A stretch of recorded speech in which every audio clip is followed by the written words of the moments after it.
Today we are discussing the topic maternal effect. First of all, I would like to tell you what is maternal effect, what are the basic examples about it, and certain aspects will be discussed. This is one of the very interesting formula of this particular subject, that is the genetics. First of all, we will discuss what is maternal effect.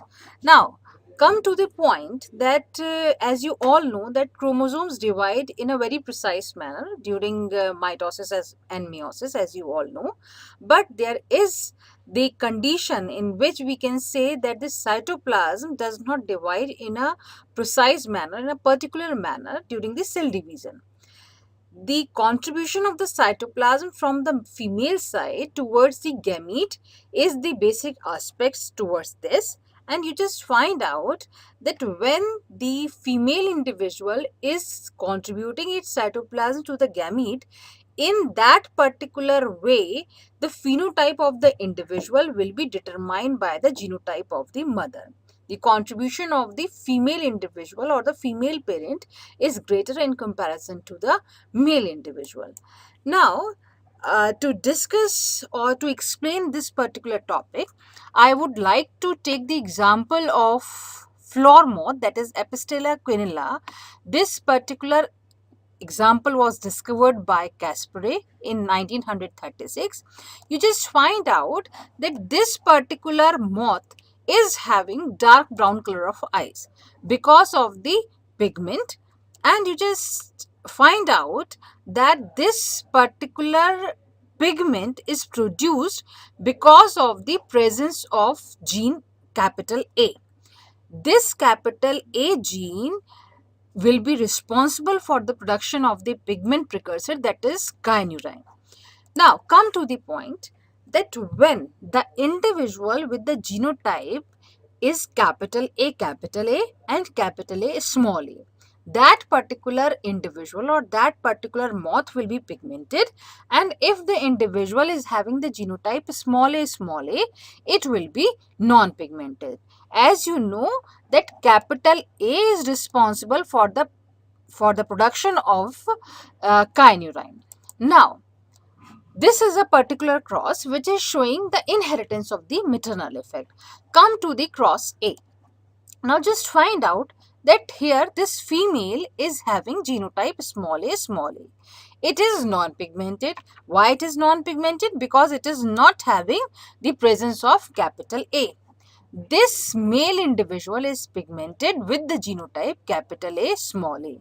When the crossing will be done between, or you can say the fertilization will take place between these two individuals, we just find out that in the next generation we are having individual with the genotype small a, that is non-pigmented one, and capital A small a is showing pigmented one. Now you just find out that this small a is coming from the maternal side, which is showing it is non-pigmented, and there is one small a which is coming from the paternal side. It is representing the non-pigmented status. First, because of the absence of capital A, and the another is the contribution of the maternal cytoplasm is greater. That's why this particular individual become non-pigmented. Now we are having a reciprocal cross that is shown in the cross B. Cross B is showing that the female is pigmented. It is having capital A, and the male is non-pigmented. You just find out this is something very different result in this case. This capital A small a is pigmented, and this small a is again pigmented. As you all know that there will be the formation of two different alleles will be there because of the heterozygous genotype. So what I am saying that this capital A comes from the maternal side and this small a comes from the paternal side. Now capital A small a, which is pigmented one, is because of the presence of capital A. Now there is the case where small a is pigmented. As you will find out, there will be the confusion among the students that this small a should be the non-pigmented, as we have seen in the first case.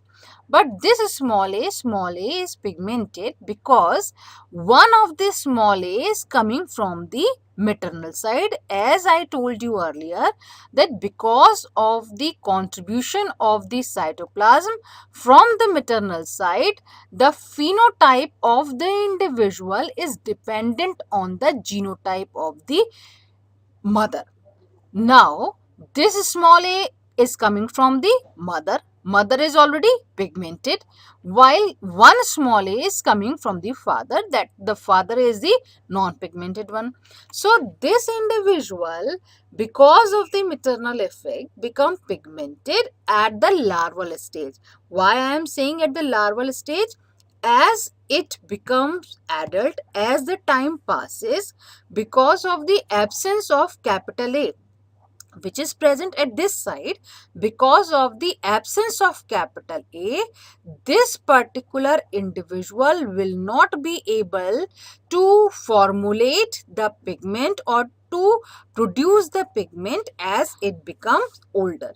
So, in the larval stage, because of the maternal effect, it is getting from small a from the mother, it is pigmented, and when the time passes, this individual become adult, it will become non-pigmented one.